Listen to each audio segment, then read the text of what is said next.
So today we're going to be doing another tutorial, a Christmassy tutorial. As you can see, I'm here in front of my absolutely monstrous Christmas tree.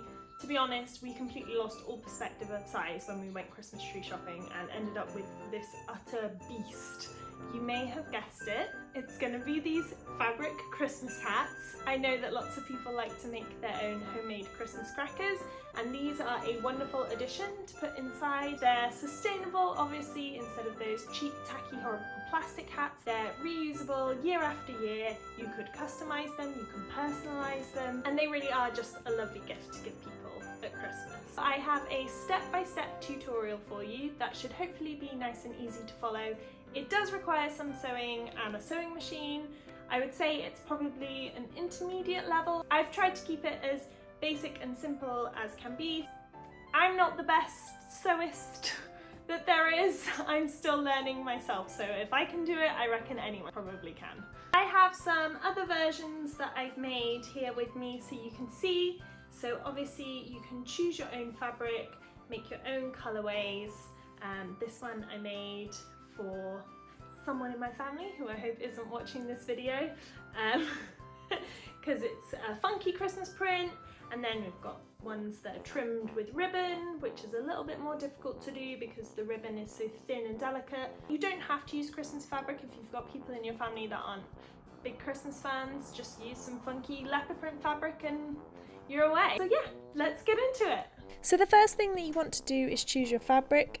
You can see that I've chosen this lovely Christmassy bauble looking one. And I've already cut this piece of fabric, but just to make sure you get the right size, you want to aim for roughly, and that is very roughly, 55 centimetres by 13 centimetres. Now the next thing to do is to iron on some interface backing. So this has a pre-glued side that will stick to the fabric when it gets hot, as you can see. And it will provide a bit more stability to the fabric in the points that make up our crown. So let's just move this to one side and start off by ironing our fabric first of all, just to get it nice and warm for the glue. Now turn it over. Now when we stick our interface down, we want it to be on the wrong side of the fabric so no one will see it in the finished product. Let's get this nice and hot. Perfect. Now, interfacing has got a dull side and a shiny side, as you can just about see there, and you want to stick it with the shiny side down because that's the glued side. So let's place that on the fabric. This doesn't have to be the neatest thing, it doesn't have to line up perfectly because we're going to trim up all those edges later on. Now take your iron and press it over the interfacing. Be careful because the iron is obviously hot, and then turn it over and iron on the other side just for good measure. Now you need to repeat this process all over again so that you have two. Just like that, with the magic of editing, we now have another identical piece of fabric, both with interfaced ironed on the back. Now to make the crown, we want the right side of each piece of fabric to be against each other. So place one on top of the other like this. When we sew our crown, those right sides are on the inside. So when we turn our crown in the right way, the right side of the fabric will be on show. I hope that makes sense. So with the right sides of the fabric on the inside, we now need to draw our crown. So here's a template I've made out of cardboard, and this is an erasable pen so that the ink will disappear with heat once we've drawn it on. Again, don't worry about making this neat and perfect, as long as you have an outline to follow with your sewing machine, that's all that matters at this stage. Okay, so we're ready now to take this to the machine for our first bit of sewing. So first I'm going to clip the material together along the bottom edge. You can use pins if you like, but I prefer these clips as they're easier and they don't pull on the fabric in the same way that pins can. So sew along the line, starting with a back tack to keep the materials firmly attached. I've chosen a cream colour for the top thread and the bobbin so that it matches the material. Sew along the line, pivoting at each corner with the needle down in the fabric to keep it in place. One important thing I really recommend is back tacking just a few stitches on both sides of each point to give it a bit more strength, as this is going to be a weak spot for the fabric later on. Also notice that I haven't trimmed any seam allowance because at this point there's just no need, and it can make the sewing more difficult and fiddly than it needs to be. So at the end of your line, make sure you just finish off with another back tack before you snip your thread. So back to the ironing board, and as you can see we've sewn all the way along our line, so it's time we got the scissors and trimmed this up. cut all the way along the top line of the crown, as close as you can be without risking cutting through your stitches. You can see how on this point I've missed the line slightly, but I kept the stitching straight and consistent so the point stayed even, and because of that it won't cause us any issues at all. Next, we're going to fold back these edges and press them with the iron to keep them nice and neat for stitching. So literally press them on, add a bit of steam, and then they will be perfect. Next, we're going to measure out our ribbon, and we need 2 lengths of 30 centimeters each. And again, keep this rough, there's no need to be precise to the millimeter here. And then what we're going to do is take these and tuck them into our hat with the edges just overlapping and hold them in place with a pin. You can see I've done that on both sides now. So for these edges you want to back tack once to start, and then back tack 3 times across the ribbon to keep that nice and strong, and then just leave a gap at the bottom, which we'll need later on. The next thing to do is we're going to trim our corners and our points. So for all the points you want to cut them flat straight across, as close to the stitching as you can get, but not on the stitching, as that will create a little hole. And for the corners you want to go in and make a little slit. This will all make it look so much neater in the end. It'll make sense a bit further on. Tiny little snips. And there we have it. So now we're good to go and turn this bad boy inside out. So starting in the corners, turn it roughly round to start with.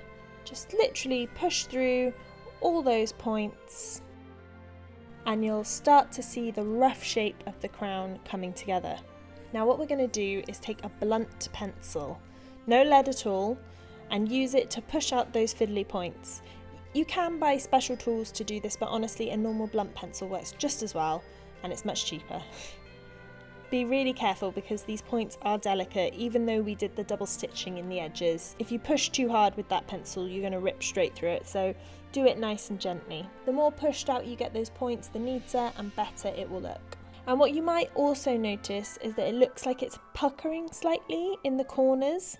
So what you want to do there is gently tease it out. That's what those little slits were for that we cut on the other side. As you gently tease it out, you'll see it start to come together. I like to press against the table when I'm teasing, because if you pick it up and start doing this, it's more likely to rip a hole. So pressing it against the table gives you a bit more control, it gives you a bit more stability. I'll speed this bit up. You want to get it as perfect as you can. So if at any point you find there's excess fabric on the inside, don't be afraid to just turn it inside out again and snip it back, like I'm doing here on this edge. It just stops it being bulky. Right, once you're happy with the way it looks, it's time to press that shape out with the iron. Put some pressure on the iron this time to get it really neat and tidy, making sure to press as well on both sides of the crown. Now we need to finish off the bottom of the hat with a really nice neat finish, and the best way to do that is by using bias binding. So you can buy bias binding or you can make it yourself, and if you do want to make it yourself, I've done a little video explaining how, which I'll link in the description below. So firstly, let's just trim up this edge so it's nice and neat and straight, so that when we apply the bias binding it goes on in a straight line rather than all bonky. So now it's time to pop the bias binding on. So what you want to do is open it up and slide the hat on the inside along the crease, just like this, so it's on the fold. And now this is the really fiddly part because of the corners.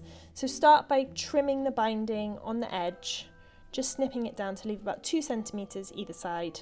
And then you want to take this little tool. Now this is such a magic little thing, but I do not know the name of it. If anyone knows, please let me know.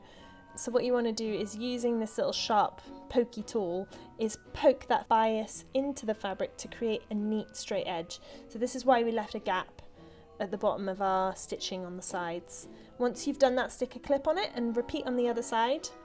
As you can see, it is really fiddly.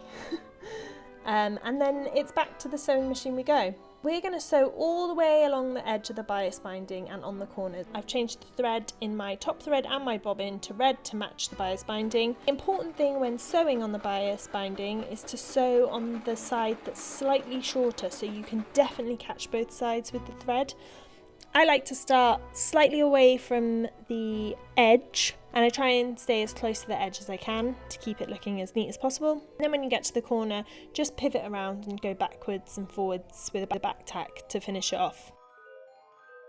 And here we have the finished hat. So I hope you guys enjoyed the video. Please like and subscribe down below if you feel like doing so. And I guess I'll see you in the next one.